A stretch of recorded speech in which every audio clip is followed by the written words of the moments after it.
It's the beginning of the next chapter, a milestone on your journey. It's an honor to have you join our community of 2,200 listed companies, and we welcome you to the NYSE. هذه كانت متكلمة من نيويورك ستوك اكسشينج، رحبت بهاي الشركة الجديدة اللي بدأت تداول أسهمها في نيويورك ستوك اكسشينج. مو سهل شركة تدرج أسهمها هناك، توجد 2800 شركة فقط تقريبا يتداولون أسهمها بهذا المكان. للسماح بتداول أسهم شركة أكو هواية من الضوابط والمواصفات اللي لازم الشركة يعني تتوفر بيها حتى يعني يشاركون هناك. لما تفكر بيها وتشوف إنه مركز هاي الشركة هي دولة الإمارات العربية المتحدة، يعني هذا يعتبر إنجاز ضخم وصعب، وهي أول شركة من الإمارات يتداولون أسهمها بالنيويورك ستوك اكسشينج. بس مو هذا الموضوع اللي يعني هز السوق هناك، المفاجأة كانت أكبر. خلينا نحكي بيه بعد الفاصل من إيفست.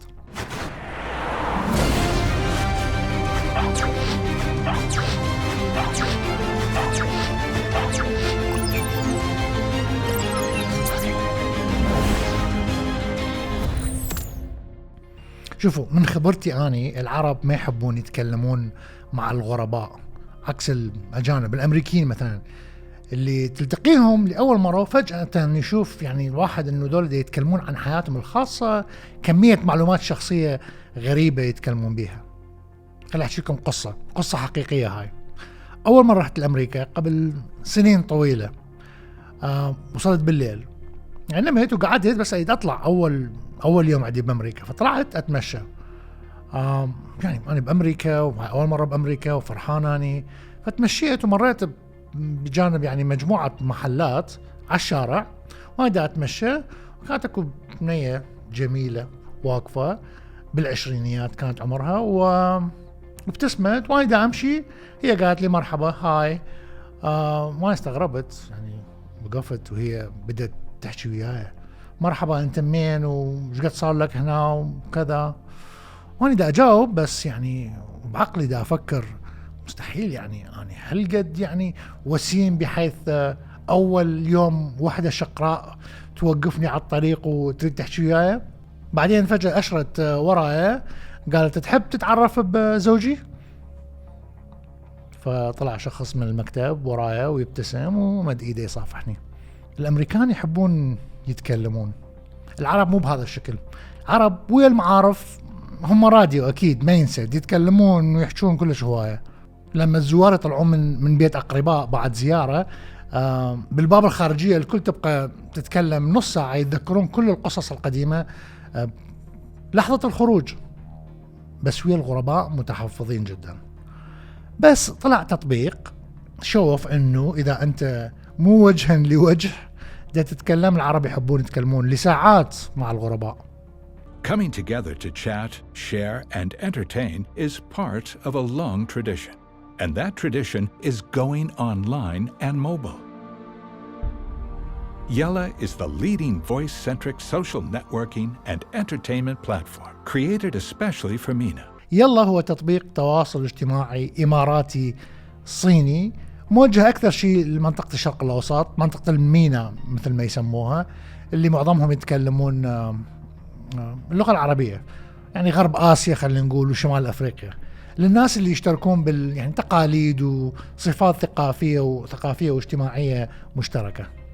ما أعرف شلون أوصفه، بس هو مثل الكلاب هاوس اللي تكلمنا عليه هنا، بس في مواصفات يمكن أكثر.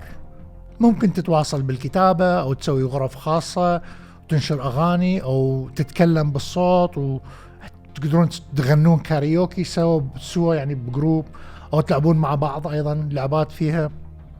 أيضا ممكن تشتري بأشياء وهدايا وصور تهدية لغيرك. صراحة تفاصيل أكثر موجودة بس أنا ما أعرفها كلها. بس مثلا ممكن تشتري أشياء من $10 إلى $300 سعرها، وهذه يعني هدايا افتراضية طبعا.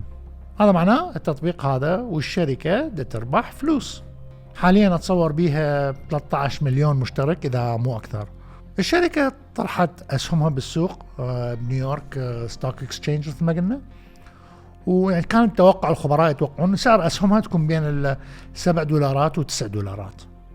طبعا كيفية تقييم السعر يكون على أساس أداء الشركة، مثل ما قلنا أرباحها على أساسها، يعني يخمنون سعر تقريبي للبداية الIPO مالتها.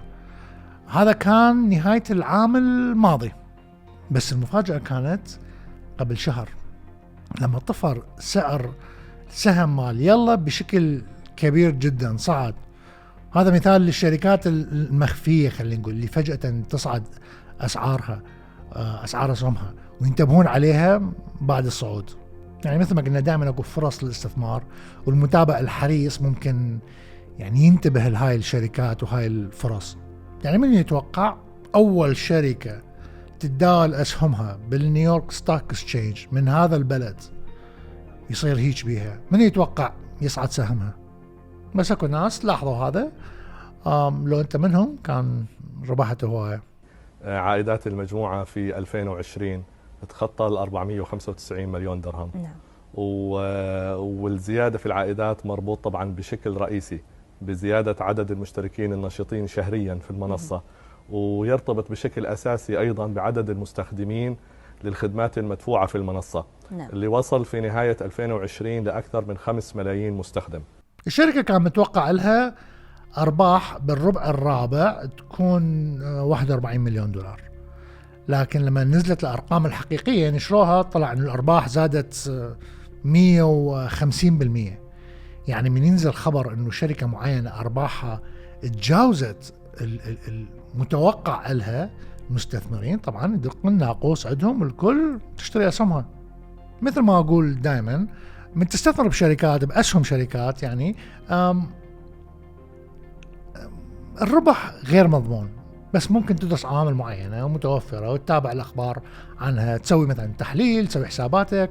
فبهاي الطريقة ممكن تقلل من المجازفة، لأن الشركات المؤسسات هاي عندهم خدمة، عندهم منتوج معين بمردود مالي تشوفه، ينشر شيء ملموس تعرفه، يعني تعرف عن طريق إذا الشركة هي زينة أو لا. مثلا بالكريبتو كورنسي، بالعملات الرقمية، بالمقارنة مع أسهم الشركات صعب تتخمن به، لأن العملة الرقمية يعني ما ملموسة، مو شركة عندها أرباح وخسائر ومنتوج، ما عندهم هذا الشيء. فسبيكولاتيف يسموه، تخميني. أسهم يلا جروب صعدت إلى $41. يعني تصور شركة جديدة وشركة من الإمارات، وأول شركة مثل ما قلنا من الإمارات تتداول أسهمها بالسوق بنيويورك، أكيد حتكون تواجه صعوبة بالمنافسة، ويحتاج لها وقت لإثبات نفسها. بس هذا لا، ما صار. يلا صعد سعرها خلال أشهر. سهم الشركة أول ما نزل كان $6.25، وبعد أشهر من نزولها الأسواق حاليا اليوم البارحة شيكت عليه زايد 390%، يعني ضاعف تقريبا 4 مرات. القيمة السوقية للشركة هاي وصلت إلى $3.8 مليار. تصور. أنا بصراحة ما انتبهت، بس لو كنت منتبه أكثر كان بسهولة ممكن أتوقع هذا. ليش؟ لأنه أني مثال للشخص اللي يخاف من الفيروس، ما أطلع من البيت وعايش بالاستوديو مالتي.